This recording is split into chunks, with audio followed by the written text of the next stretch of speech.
یا اسی طرح اس شخص کو نہیں دیکھا جس کا ایک بستی پر جو اپنی چھتوں پر گری پڑی تھی گزر ہوا، تو اس نے کہا کہ اللہ اس کے باشندوں کو مرنے کے بعد کیوں کر زندہ کرے گا؟ تو اللہ نے اس کی روح قبض کر لی اور 100 برس تک اس کو مردہ رکھا۔ پھر اس کو جلا اٹھایا اور پوچھا تم کتنا عرصہ مرے پڑے رہے ہو؟ اس نے جواب دیا کہ 1 دن یا اس سے بھی کم۔ اللہ نے فرمایا نہیں بلکہ 100 برس مرے رہے ہو، اور اپنے کھانے پینے کی چیزوں کو دیکھو کہ اتنی مدت میں مطلق سڑی بسی نہیں، اور اپنے گدھے کو بھی دیکھو جو مرا پڑا ہے۔ غرض ان باتوں سے یہ ہے کہ ہم تم کو لوگوں کے لیے اپنی قدرت کی نشانی بنائیں، اور ہاں گدھے کی ہڈیوں کو دیکھو کہ ہم ان کو کس طرح جوڑے دیتے اور ان پر کس طرح گوشت پوست چڑھائے دیتے ہیں۔ جب یہ واقعات اس کے مشاہدے میں آئے تو بول اٹھا کہ میں یقین کرتا ہوں کہ اللہ ہر چیز پر قادر ہے۔ اور جب ابراہیم نے اللہ سے عرض کیا کہ اے پروردگار مجھے دکھا کہ تو مردوں کو کیوں کر زندہ کرے گا، اللہ نے فرمایا کیا تم نے اس بات کا یقین نہیں کیا؟ انہوں نے کہا کیوں نہیں، لیکن میں دیکھنا اس لیے چاہتا ہوں کہ میرا دل اطمینان کامل حاصل کر لے۔ فرمایا کہ 4 پرندے لے لو، پھر ان کو اپنے سے ہلا لو اور ان کے ٹکڑے ٹکڑے کر دو، پھر ان کا ایک ایک ٹکڑا ہر ایک پہاڑ پر رکھ دو، پھر ان کو بلاؤ تو وہ تمہارے پاس دوڑتے چلے آئیں گے، اور جان رکھو کہ اللہ غالب ہے، صاحب حکمت ہے۔ تو حضرت عزیر بھی اللہ کے نبی تھے۔ معلوم ایسا ہوتا ہے کہ جب یہ بیت المقدس مسمار کیا گیا ہے اور ہیکل سلیمانی مسمار کیا، یہ کہیں باہر تھے، چنانچہ اس تباہی سے یہ خود تو بچ گئے، لیکن جب واپس آئے تو جو منظر انہوں نے دیکھا کہ پورا یروشلم ویران، تباہ برباد، ساری عمارتیں گری ہوئی اور کوئی ایک متنفس زندہ نہیں، تو ان پر ایک شدید مایوسی کی کیفیت طاری ہوئی۔ انہوں نے کہا انا یحیی ھذہ اللہ بعد موتھا، اس شہر کو، اس بستی کو اس طرح کی تباہی و بربادی کے بعد اللہ کیسے دوبارہ آباد کرے گا؟ اس پر اللہ نے انہیں 100 سال کے لیے ان پر موت وارد کر دی، پھر انہیں اٹھایا۔ فَأَمَاتَهُ اللَّهُ مِئَةَ عَامٍ، تو اللہ تعالیٰ نے ان پر موت وارد کر دی 100 برس کے لیے۔ ثم بعث، پھر انہیں اٹھایا، زندہ کر دیا۔ قال كم لبثت، پوچھا اللہ نے کتنے عرصے رہے؟ قال لبثت يوما أو بعض يوم، عرض کیا کہ بس 1 دن یا 1 دن کا کچھ حصہ۔ قال بل لبثت 100 عام، اللہ نے فرمایا نہیں عزیر، تم یہاں 100 برس رہے ہو۔ فانظر الى طعامك وشرابك لم يتسنى، تو اب دیکھو ایک طرف تو تمہارا وہ کھانا اور مشروب جو بھی تھا، آدمی سفر کرتا ہے تو کوئی نہ کوئی توشہ تو اس کے ساتھ ہوتا ہے، تو جو بھی اس وقت ان کے ساتھ تھا کھانا اور کوئی پینے کے لیے مشروب، دیکھ لو اس کے اندر کہیں بساند پیدا نہیں ہوئی، اس کے اندر وہ کوئی بو پیدا نہیں ہوئی، وہ سڑا نہیں ہے، بسا نہیں ہے، لم یتسنى۔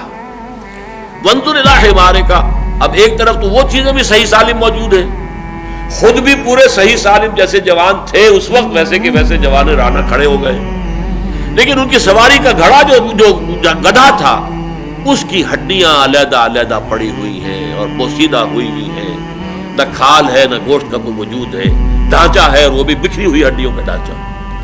فرمایا وانظر الی حمارک، اب ذرا دیکھو اپنے اس گدھے کو، وَلِنَجْعَلَكَ آیَةً لِلنَّاسِ، اور یہ اس لیے کہ ہم تمہیں ایک نشانی بنا دیں لوگوں کے لیے۔ اصل میں یہ بہت بڑی نشانی بن گئے نا، اس لیے کہ لوگوں کے سامنے جب یہ آئے تو دنیا حیران رہ گئی، یہ عزیر کہاں سے نکل آئے، یہ 100 برس کہاں رہے؟ پھر چونکہ وہ حافظ تھے اور سب کو معلوم تھا کہ عزیر ہمارے حافظ تھے، اب ان کا آ جانا منظر عام پر تو گویا کہ تورات انہوں نے جیسے بھی اپنے حافظ سے مرتب کروائی، انہی کے ذریعے سے ایک نشأت ثانیہ حاصل ہوئی، انہی کی دعوت تجدید و اصلاح کے نتیجے میں دوبارہ دینی روح اور روحانی جو ہے ایک جذبہ بیدار ہوا یہود کے اندر، جس سے کہ وہ مملکت مکابی جو ہے اس کی بنیاد پڑی۔ یہی وجہ ہے کہ یہود کا ایک طبقہ ان کو اللہ کا بیٹا کہتا رہا، یہ جو قرآن میں آتا ہے قالت الیہود عزیر ابن اللہ وقالت النصارى المسیح ابن اللہ، تو یہ عقیدہ ان کا سارے یہودیوں کا نہیں ہے، لیکن یہود کا ایک طبقہ ان کو بھی ان کی اسی عظمت کی وجہ سے کہ ان کی نشأت ثانیہ دوبارہ دنیا میں عزت اور ثروت اور اپنی جو دنیا میں اقتدار انہیں حاصل ہوا ہے، سلطنت اور سطوت، تو وہ ان کے ذریعے سے ہوا، اس لیے وہ خدا کا بیٹا۔ قالت الیہود عزیر ابن اللہ، یہ تو اللہ کے بیٹے ہیں، بہت مقدس ہے۔ تو اب دیکھو اے عزیر، وانظر الی حمارک، اپنے گدھے کو، وَلِنَجْعَلَكَ آیَةً لِلنَّاسِ، اور یہ تو اس لیے سب ہم نے کیا کہ تمہیں دنیا والوں کے لیے لوگوں کے لیے ایک نشانی بنا دے. وانظر الی العظام کیف ننشزھا، اب دیکھو تمہاری نگاہوں کے سامنے ذرا ہڈیوں کو کیسے ہم انہیں اٹھاتے ہیں. یعنی وہ ہڈیاں اٹھ کر جڑ کر اور ایک ڈھانچہ پہلے بن گیا، جیسے کہ کسی بھی جانور کا ڈھانچہ جو ہے کھڑا ہوا آپ کے سامنے. جو بایولوجی کے میوزیمز ہوتے ہیں، زیولوجی کے، وہاں کھڑے ہوتے ہیں ڈھانچے. ڈینوسور کا ڈھانچہ کھڑا ہے اور یہ شیر کا ڈھانچہ کھڑا ہے. وہ ڈھانچہ ہو گیا.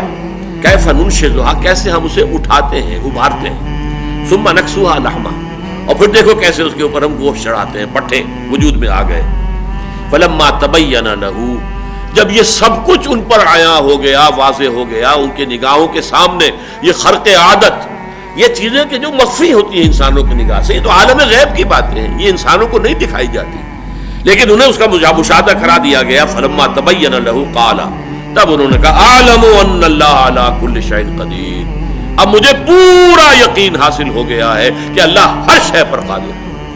یعنی جب اللہ قادر ہے، مجھے 100 سال زندہ مار کر اس نے زندہ کر دیا، میری نگاہوں کے سامنے بوسیدہ جو ہڈیاں تھیں منتشر پھیلی ہوئی، انہیں جوڑ کر ایک اس کی ہیولے کی ڈھانچے کی شکل دی، اس کے اوپر گوشت بھی چڑھا دیا، کھال بھی آ گئی، زندہ چلتا پھرتا گدھا میری نگاہوں کے سامنے آ گیا. تو اللہ کی قدرت سے کوئی بعید نہیں ہے. یقیناً یہ بستی بھی دوبارہ آباد ہو سکتی ہے. اور یاد کرو جب کہ کہا تھا ابراہیم نے رب ارنی کیف تحیی الموتیٰ، پروردگار ذرا مجھے دکھا دے تو کیسے تو مردوں کو زندہ کرے گا، یہ میں مشاہدہ چاہتا ہوں. قال اولم تؤمن، بڑا پیارا سوال کیا اللہ نے. اے ابراہیم کیا تم ایمان نہیں رکھتے اس پر؟ قال بلا، عرض کیا کیوں نہیں، ایمان تو میرا ہے، تصدیق میں کرتا ہوں، مانتا ہوں تو ہر چیز پر قادر ہے، تو مردوں کو زندہ کر دے گا. ولکن لیطمئن قلبی، لیکن ذرا میں چاہتا ہوں کہ میرا دل پوری طرح ٹھک جائے. اطمینان اسے کہتے ہیں کہ سکون کی کیفیت ہو اور اس میں کوئی اتار چڑھاؤ نہ رہے. تو میں نہیں چاہتا کہ میرے دل میں کہیں وسوسے بھی آئیں اور اس طرح کی کیفیت ہو، پوری طرح میرا دل ٹھک جائے، جم جائے اس بات پر اور مجھے یقین کامل حاصل ہو جائے. ولکن لیطمئن قلبی، میں یہ چاہتا ہوں کہ مجھے مشاہدہ اگر ہو جائے تو پھر میرا دل بالکل مطمئن ہو جائے. قال فخذ اربعۃ من الطیر، اللہ نے فرمایا اچھا 4 پرندے لے لو. بعض روایات میں آتا ہے کہ یہ مور اور مرغ اور ایک کوا اور ایک کبوتر.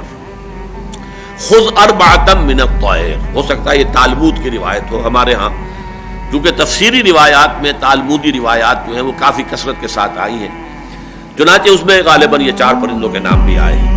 قال فخذ اربعۃ من الطیر، پرندوں میں سے 4 کو لے لو. فصرہن الیک، انہیں اپنے ساتھ ہلا لو. یعنی جب جانور آپ کے ساتھ ہل جائیں تو آپ کی سیٹی پر، آپ کے بلانے پر دوڑتے ہوئے آتے ہیں.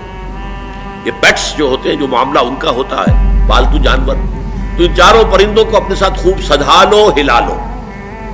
ثم اجعل علی کل جبل منہن جزءا، اب یہاں الفاظ میں چونکہ صراحت نہیں ہے کہ پھر ان کو قتل کر دو، ٹکڑے کر دو. ان کے جز کا لفظ تو آ گیا لیکن بیچ میں سے یہ حذف ہو گیا ہے کہ پھر ان کو قتل کر دو، ذبح کر دو، ان کے ٹکڑے کر دو. اگلا آ گیا کہ پھر ان ٹکڑوں میں سے علیحدہ علیحدہ ٹکڑے 4 پہاڑیوں پر رکھ دو. ثم اجعل علی کل جبل منہن جزءا، تو گویا کہ اجزاء پہلے کرو، ٹکڑے کرو، اور روایات میں آتا ہے کہ ان کے سر علیحدہ کرو، ان کے پر علیحدہ کرو، ان کے دھڑ علیحدہ کرو، ان کی ٹانگیں علیحدہ کرو. یہ 4 حصے کر کے اور پھر سب کے سر ایک پہاڑی پہ رکھا اور سب کے پر دوسری پہاڑی پہ رکھا، سب کی ٹانگیں جو ہے وہ تیسری پہاڑی پر اور سب کے دھڑ جو ہے چوتھی پہاڑی، یہ رکھا. اور پھر ثم اجعل علی کل جبل منہن جزءا ثم ادعوہن، پھر ذرا انہیں پکارو، آواز دو یا سیٹی جو بھی ہوتی ہے. یاتینک سعیا، وہ تمہارے پاس آ جائیں گے دوڑتے. وعلم، اور جان لو، اچھی طرح جان لو، یقین کر لو، ان اللہ عزیز الحکیم، کہ یقیناً اللہ تعالیٰ زبردست ہے، کمال حکمت والا. نہ اس کی قدرت میں کوئی کمی ہے، نہ اس کے اختیارات میں کوئی تحدید ہے، کوئی لمیٹیشن ہے، نہ اس کی حکمت میں کہیں کوئی کمی اور نقص ہے. عزیز ہے، زبردست ہے، حکیم ہے، حکمت والا.